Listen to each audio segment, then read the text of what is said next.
Hello everyone, welcome to the series of SPSS. This is Dr. Atman Shah. In this video, I'm going to discuss how to insert clustered bar chart in SPSS.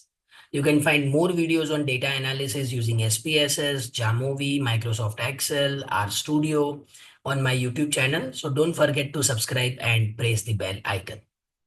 So a clustered bar chart is used to compare multiple categories across different groups.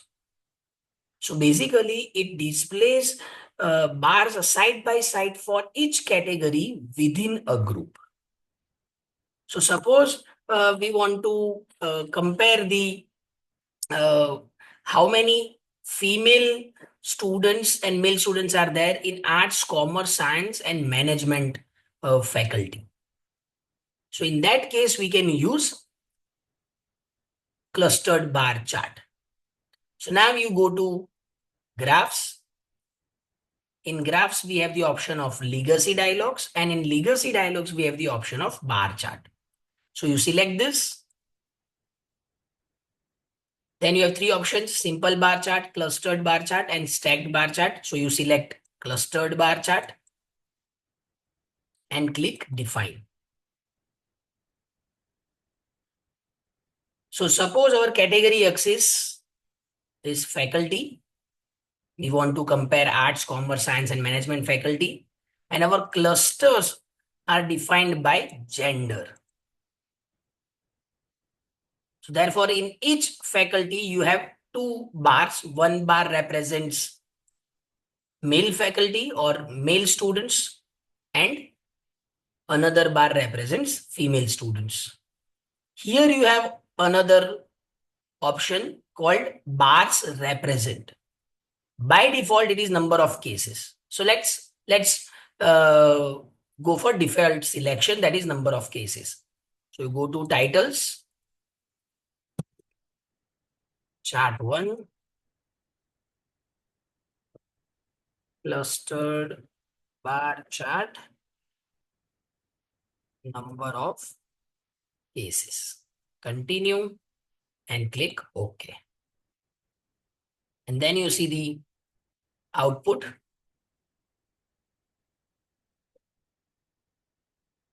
See here.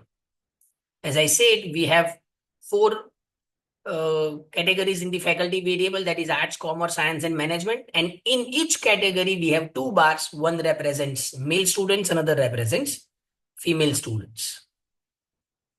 So this is number of cases, that how many male and female students are there in each faculty. Now suppose you select percentage of cases instead of number of cases. Go to titles, change the title, chart 2.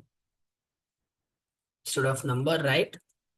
Percentage of cases, continue, OK. So now we have percentage of cases. See here, percent. So in arts, we have 20% female. Then you compare these female students with commerce, science, and management. So we can say that there are more number of female students in commerce and management compared to arts. There are more number of male students in science compared to other three categories. Now, suppose we want to use some other statistic. So here we have the option. Suppose we want to compare the mean marks of these male and female students within the group and across the group. So I select other statistic and then select internal marks. Right? Go to titles, chart 3, clustered bar chart. In bracket, you write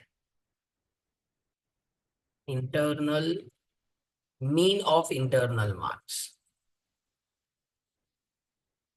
Mean of internal marks. Continue. OK. So here we have mean of internal marks out of 30. So you double click on it. The chart editor window will open, and from here we can add data labels. Click on this. Close it, close the chart editor window. Now you have the data labels. So you can see the mean internal marks of female art students is 17, which is lower than the commerce female students. Almost same as science female students, 16, 17, lower than the management female students. So this is how we can use clustered bar chart to compare multiple categories within the group. So here we have one group or one subcategory in which you have two more subcategories or two bars. Similarly, suppose you change this order. So on category axis, suppose we want gender and define clusters by faculty. So this is chart 4. Clustered bar chart, mean of marks. Continue. Okay. And now you see the difference. Here you have two main categories, that is male and female, in which you have four subcategories. Blue bar represents art students, red commerce students, green science students, and orange management students. So this is how we can use clustered bar chart to compare multiple categories. If you find this video useful, kindly like, share, comment, and subscribe. Thank you.